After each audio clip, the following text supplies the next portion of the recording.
Hi, my name's Jessica Rose from the London Jewellery School, and I'm going to show you how to make beaded watches.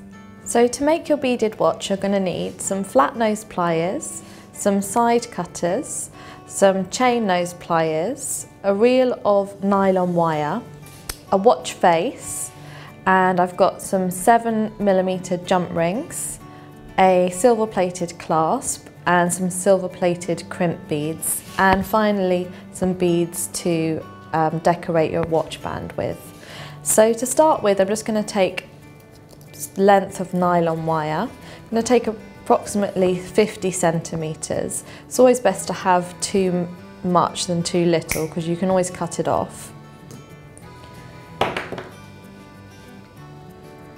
And I'm going to thread the end of the wire through the hole at one end of the watch face and just pull a bit through.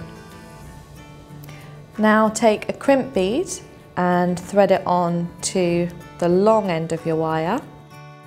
And crimp beads are just tiny silver coloured, or you can get gold plated ones, beads that hold things in place.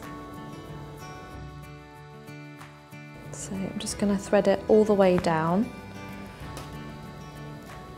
And as I get towards the bottom, I also want to include the other end of the wire into the crimp bead. So I'm just going to thread that in as well. So I've got both wires in the bead.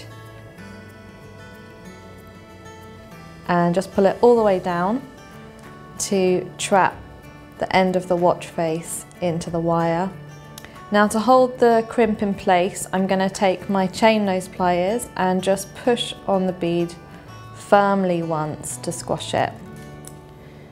And then I'm going to cut off the small end of nylon wire that I don't need as close as you can to the crimp.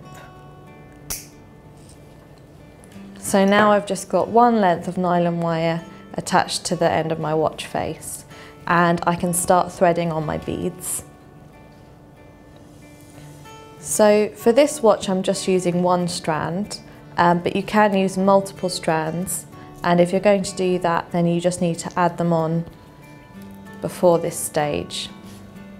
And I'm just using some crystal beads, but you can use any colours, any shapes, any sizes. Just if you're going to do just one strand, you might want them quite thick to make sure that it's a substantial strap. So once you've got enough beads on to do one side, and remember you're going to have the same on the other side, so you don't want it too big. You need to attach a clasp at the end. So you're going to take another crimp and thread it onto your wire all the way down. And you take your clasp, which has a loop on the end, and you're just going to thread the loop through the nylon wire. And now you're going to take the end of the nylon wire and thread it back through the crimp.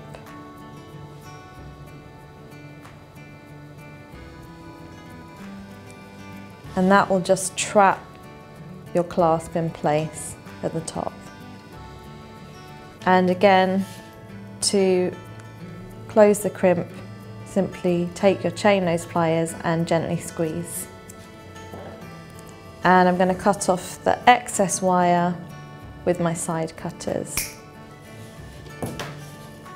And that's one side of my watch, so I'm just going to repeat exactly the same on the other side. So you might want to check the length of your beads and just make sure that you've got enough that it's going to fit your wrist as it goes all the way around before you attach your clasp. So once you get to the end of your second strand, you're going to attach on a jump ring instead of a clasp. So I'm just going to thread on a crimp bead, followed by a closed jump ring. And I'm just going to thread the nylon wire again back through the crimp bead to trap the jump ring in place and pull it all nice and tight. And close the crimp with my chain nose pliers. And finally just cut off any excess wire. And there you have your finished beaded watch. And that's how to make beaded watches.